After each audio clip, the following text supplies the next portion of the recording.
Hello Aquarius, Sun, Moon Rising, and Venus Signs. Kamusta kayo? Sana po'y nasa mabuti kayong kalagayan. Welcome back po sa Star Tarot. At kung bago kayo rito, welcome din po kayo. Please subscribe, like, share my videos, and leave me a comment kung naka-resonate po kayo. Thank you. So, first card ni Aquarius, we have Snake and Shed Old Skin. Yan, purging time. Transformation time ito, Aquarius. Old energies, stagnant energies, tanggalin mo na yun. Kung ano man yung mga hindi na nakakabuti para sa iyo, tanggalin mo na yan sa buhay mo. It's about time na for you to bring in some positive change sa buhay mo. Okay? Tama na yung mga stale energy na nandiyan dyan sa paligid mo. Tama na, i-let go mo na yan. At para magkaroon ka na ng bagong space, room sa buhay mo para sa mas mga positibong energy, positibong tao, positibong pangyayari or bagay. Okay? So, what else? We have Sage, be devoted and committed. Ayan. So, baka ang iba sa inyo kasi, kunyari kung sa trabaho ninyo, baka ang iba nadidistract, ang iba may mga temptations, distractions, no? Kaya, paalala ito sa inyo na maging devoted ka and committed ka, no, sa inyong ginagawa para magtagumpay ka talaga. Or pwede rin na ito, sa relationship, diba? Na be devoted and committed sa inyong person, sa inyong relationship para na mas maging matatag, matibay, masaya talaga at maging lasting, no, yung inyong relationship. So we have broken arrow, embrace the energy of peace. Ayan, kasi baka maaari no na may mga sitwasyon ang iba sa inyo dito na parang siguro naguguluhan kayo, maybe you are confused, maaring parang nasa fork in the road energy ka, 'di ba? Hindi mo ma-figure out yung kung anong gagawin mo, anong direksyon ang tatahakin mo. Kaya maaari 'no na kailangan mo na maging peaceful ka, na maging mapayapa ang inyong pakiramdam. You really need to embrace peace dito para na magkaroon ka ng focus, magkaroon ka ng mapayapang pakiramdam nang sa gayon mas makaka-relax, no, yung isip mo at damdamin mo and then you can make a better decision, 'di ba? So, tignan natin ano pa ang ganap and maraming salamat no for subscribing. And if you haven't subscribed yet, subscribe na kayo and also maraming salamat din for not skipping the ads. Malaking bagay yan sa akin and also please click the join button sa baba ng video kung gusto ninyo na mag-join kayo sa membership. Okay? Salamat po. So, we have Ascension Lift. Ayan. Prepare for rapid spiritual growth and be ready for opportunities. Okay? So, prepare for rapid spiritual growth. Maraming siguro mga realizations ngayon na may isip kayo, about life, about human psyche, about siguro yung relasyon mo sa sarili mo, sa higher self mo, relasyon mo sa Panginoon, sa iyong spirit family. So siguro ngayon mas magkakaroon ka ng malalim no na pag-iintindi and awareness about sa mga bagay na 'yan, no?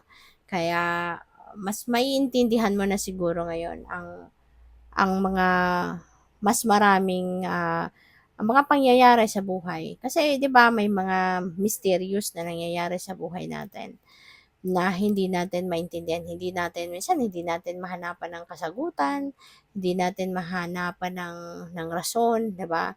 Ngayon siguro mas maiintindihan mo na kung bakit may mga gano'n, no? So we have manifest your dreams and focus on your vision and seek satisfaction and contentment. So ang ganda, no? Kasi siguro ang iba din sa inyo siguro talaga magma-manifest na kayo ng inyong mga pangarap at ngayon maaaring pupuwede ng iba sa inyong pangarap ninyo magkaroon ng bahay, 'di ba? Ito kasi may family, parang tumatakbo sila, excited na pumasok sa bahay na 'to. So, maybe ang iba sa inyo, ito yung dream ninyo, magkaroon kayo ng dream house, magkaroon kayo ng house na talagang ito yung pangarap ninyo. So, pupuwedeng kayo nagpa-build niyan or maaaring nabili niyo na yung bahay na pinapangarap ninyo magkaroon. So, pupuwedeng gano'n ang ganap ng iba sa inyo rito, or pupuwede rin 'no, na you are focusing on your vision sa ngayon and you are still working on it. But, yeah, paalala ito sa inyo na kaya ninyo 'yan kung nai-envision niyo nga yung bagay na 'yan na pinapangarap ninyo, ibig sabihin meron din kayong kakayanan na madala 'yan sa realidad ninyo. And papaano ninyo gagawin 'yon? Just take action. Make plans and take action. Kasi kahit maganda yung pangarap mo, 'di ba, kung wala kang gagawin para ma-achieve mo pangarap mo, mananatiling sa isip mo lang ang pangarap mo. 'Di ba? Pero katulad nito ng pamilyang ito, maaaring ito yung pinangarap nila. Nagsipag sila, nagtiyaga sila, nagsikap sila para ma-achieve nila yon. Kaya ngayon, maaaring papunta na sila, pupuwedeng magmo-move in na sila sa bahay nilang bago, 'di ba? So, magagawa niyo rin yon.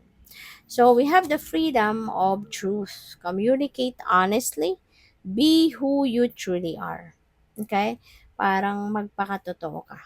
Alright? Ito yung pinaka-mensahe niya na magpakatotoo ka, kung ano ka, kung sino ka, 'di ba? Ang totoo mong kulay, show it to the world. 'Di ba? Ipakilala mo sa mga tao ang tunay na ikaw. Alright? So, communicate honestly as well. Napakahalaga din na sasabihin mo sa kanila ang totoo mong nararamdaman or ang totoo mong nararamdaman or totoo mong ah, iniisip, 'di ba? Communicate them, put them into words, para na mas maintindihan ka ng ibang tao. Okay? Don't allow them to just read between the lines kasi hindi lahat ng akala natin, yun ang totoo. 'Di ba? Kaya mas magandang sabihin mo na lang, 'di ba? I-express mo na lang kung ano talaga yung dapat na i-express. So, we have Unicorn Portal, focus your light and listen for a message. Alam mo kung bakit? Maaari, no, na maraming guidance ang pinapadala na sa iyo ng divine. Maraming mga intuitive messages na siguro ang pinapadala sa iyo ng universe to guide you kung papaano ninyo ina-navigate ang mga sitwasyon ninyo sa ngayon. Papaano ninyo haharapin ang mga sitwasyon, papaano ninyo gagawin ang mga bagay-bagay. So, maaring pinapakita na rin sa'yo, puwedeng may mga visions na din na pinapakita sa'yo ang divine. Pinapakita sa'yo kung papaano mo i-execute, no, ang mga plano mo, gano'n. So, good luck. Thank you for watching. Love and light. Namaste.